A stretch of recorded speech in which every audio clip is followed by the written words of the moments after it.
రజనీకాంత్, అంబిక, ఆమె చెల్లెలు రాధ నటించిన తమిళ చిత్రం ఎంగయ్యో కెట్ట కురల్. పెద్దగా ఆడకపోయినా సినిమా బాగుందని టాక్ వచ్చింది. ఆ సినిమా ఆధారంగా తెలుగులో రూపుదిద్దుకున్న చిత్రం బావా మరదళ్ళు.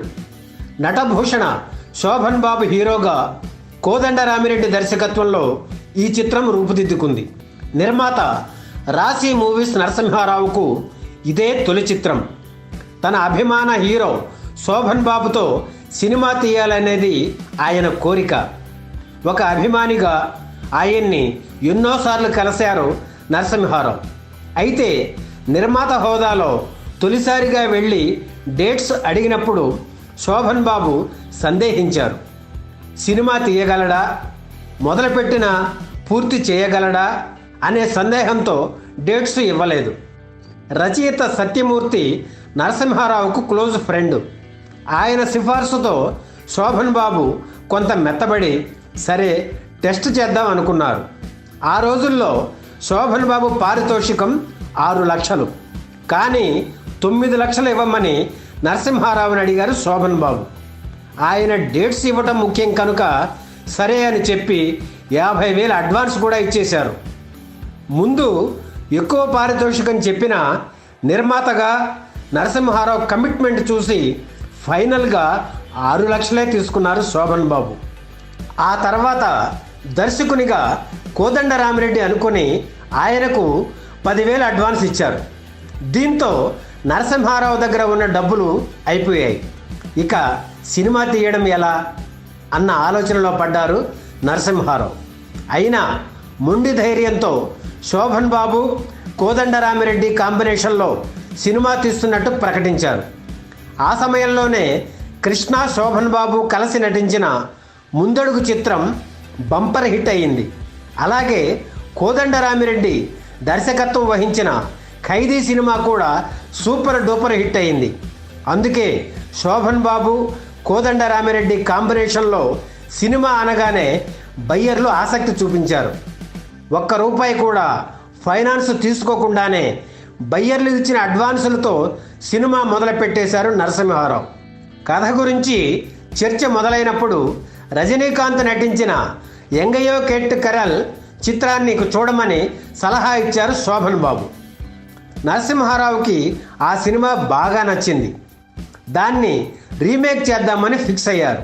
అయితే ఆ సినిమాను తెలుగులో దానికి కోదండరామిరెడ్డి మొదట సందేహించారు.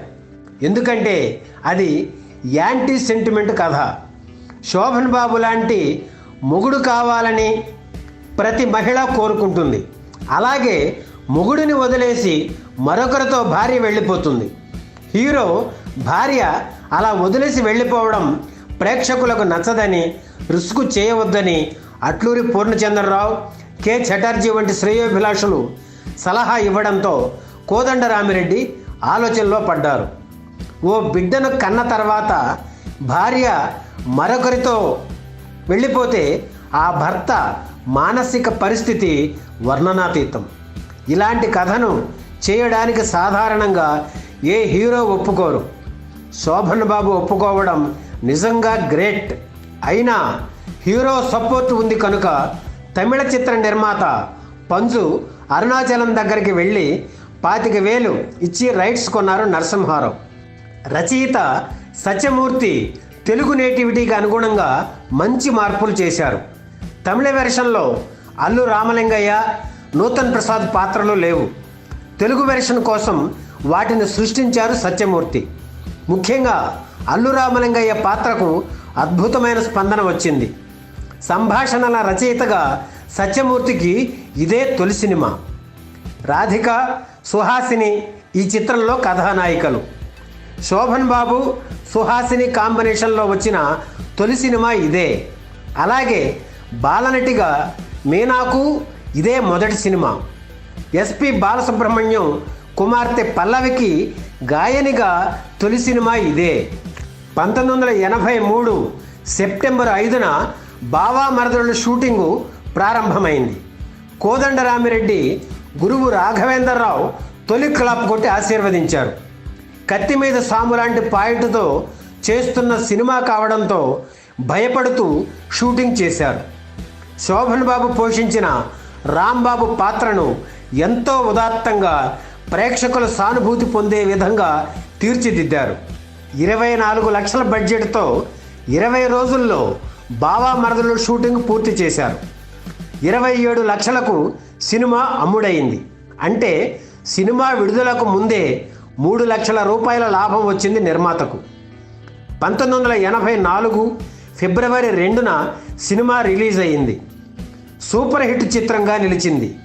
ఖర్చీఫ్ లేకుండా సినిమా చూడకూడదని ప్రేక్షకులకు అర్థమైంది. మహిళా ప్రేక్షకులకు మరింత దగ్గరయ్యారు శోభన్ బాబు. 16 కేంద్రాల్లో బావా మరదళ్ళు 100 రోజులు ఆడింది.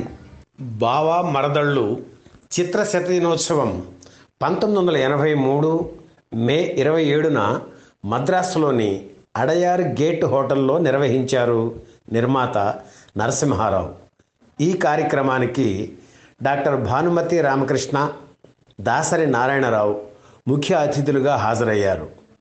జయసుధ నటీనటులకు జ్ఞాపికలు అందజేశారు. ఆ శతదినోత్సవం ఎలా జరిగిందో ఇప్పుడు చూడండి.